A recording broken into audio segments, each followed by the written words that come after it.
नमस्कार, आप सुन रहे हैं मही संदेश ट्यूसडे थॉट्स। सुनो कहानी विद रोहित कृष्णनंदन। आज की कहानी मैंने सुनी है शांतिलाल जी से। दोस्तों, स्पेन के एक बहुत बड़े रेस्टोरेंट व्यवसायी थे डॉन मेंटेनो। डॉन मेंटेनो दयालुता से इतने भरे थे कि वो हर संभव लोगों की सहायता करते थे और काम के प्रति उनका जज्बा इतना था कि वो 24 घंटे उनके माइंड में काम चलता था। जब वो 70 साल के हुए तो अचानक उनकी एक बीमारी हुई और बीमारी के कारण उनकी तबीयत खराब रहने लगी। अब तबीयत खराब रहने लगी तो वो डॉक्टर के पास गए। डॉक्टर के पास जाकर चेकअप कराया तो डॉक्टर ने कहा कि आपके पास 2 से 3 महीने का समय है क्योंकि आपको एक गंभीर बीमारी है। अब डॉन मेंटेनो को चिंता हुई कि मेरी इतनी संपत्ति, मेरी इतनी जायदाद, इसका वारिस मैं किसे बनाऊं, क्योंकि मेरे आगे पीछे तो कोई है नहीं।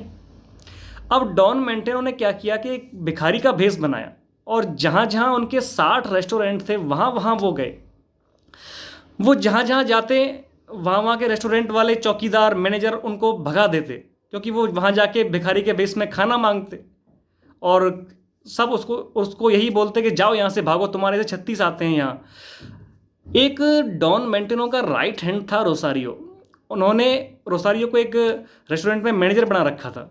अब वो उसके पास गए। अब जैसे ही वो उसके पास गए तो चौकीदार ने कहा कि जाओ यहाँ से, भागो यहाँ से। तभी रोसारियो बाहर आया और रोसारियो को बाहर आते देख डॉन मेंटेनो ने कहा कि भिखारी के भेष में कि मुझे खाना चाहिए। कभी तुम्हारा सेठ डॉन मेंटेनो मेरे साथ खाता था, आज मेरी आर्थिक स्थिति खराब हो गई है।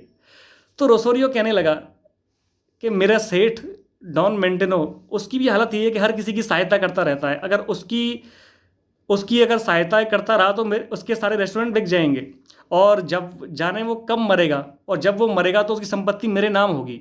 अब डॉन मेंटेनो समझ गए कि जिसको मैं राइट हैंड मानता था अपना, जिस पे मैं इतना भरोसा करता था, वो खुद मेरी संपत्ति के लिए आंख गड़ाए बैठा है।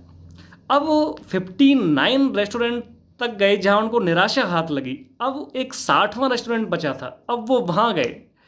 जैसे ही वो वहाँ पहुँचे तो चौकीदार से बोले कि मुझे खाना चाहिए। अब चौकीदार ने कहा कि आप 10 मिनट वेट करो, मैनेजर साहब आते होंगे, मैं आपकी उनसे बात कराता हूँ। अब डॉन मेंटेनो सोचने लगे कि यहाँ भी वही हाल होगा जो अब तक 59 रेस्टोरेंट में हुआ है। अब थोड़ी देर में रेस्टोरेंट का मैनेजर आया। अब मैनेजर ने कहा कि आप 15 मिनट और वेट करो, मैं खुद आपके पास आऊँगा दोबारा। डॉन मेंटेनो वेट करने लगे। अब 15 मिनट बाद उस रेस्टोरेंट का मैनेजर बाहर आया और डॉन मेंटेनो से कहा कि आप मेरे साथ अंदर चलो। अब डॉन मेंटेनो को वो अंदर ले गया।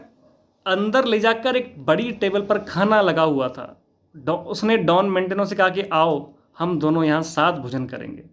अब भोजन करते करते वो थोड़ा इमोशनल हो गया और उसने भिखारी के भेष में डॉन मेंटेनो को कहा कि एक बार मैं अपनी बीवी के साथ कार से जा रहा था और अचानक मेरा एक्सीडेंट हो गया जिसमें मेरी बीवी की हालत बहुत ख़राब हो गई और हालत इतनी ख़राब हो गई कि उसके इलाज में मेरे सारे पैसे खर्च हो गए, मेरे घर बार बिक गए। तब मैं बिल्कुल निराश हो गया और भिखारी बन गया, अल्कोहल पीने लग गया। जैसे ही मैं इस रेस्टोरेंट के बाहर गुजर रहा था तो यहाँ के एक मालिक हैं डॉन मेंटेनो, उन्होंने मेरी बड़ी सहायता करी, मुझे यहाँ नौकरी दी और आज मैं यहाँ मैनेजर हूँ। अब डॉन मेंटेनो को लगा कि ये आदमी बहुत अच्छा है। अब डॉन मेंटेनो वहाँ से गए और अगले ही दिन 60 जो रेस्टोरेंट थे उनके मैनेजर्स की मीटिंग बुलाई और उस मीटिंग में वो उसी भिखारी के भेष में गए। सब चौंकने लगे कि ये भिखारी इस मीटिंग में यहाँ क्या कर रहा है। अब डॉन मेंटेनो ने अपना वेश उतारा। अब सब चौंके कि ये तो वही भिखारी है जो पिछले कई दिनों से हमारे रेस्टोरेंट में आ रहा था खाना मांगने। अब डॉन मेंटेनो ने कहा कि जो ये 60वां रेस्टोरेंट है, इसके सारे एम्प्लॉई मेरे 60 रेस्टोरेंट के मैनेजर होंगे और जो जो यहाँ मैनेजर हैं उनको डॉन मेंटेनो ने नौकरी से निकाल दिया। दोस्तों, इस छोटी सी कहानी से हमें यह शिक्षा मिलती है कि अपनी संपत्ति, अपना वारिस आप ऐसे लोगों को चुनें जो आपकी संपत्ति का सदुपयोग करें, उसको आगे बढ़ाएं, समाज सेवा में उसको और निखारें। क्योंकि जो क्रूर होगा, निर्दयी होगा, उसे बस अपना ही पेट भरने से मतलब है। इस कहानी से हमें यही शिक्षा मिलती है कि हमेशा अपना सच्चा वारिस चुनें। फिर मिलूंगा अगले मंगलवार एक नई कहानी के साथ। सुनते रहिए माही संदेश ट्यूसडे थॉट्स। सुनो कहानी विद रोहित कृष्णनंदन।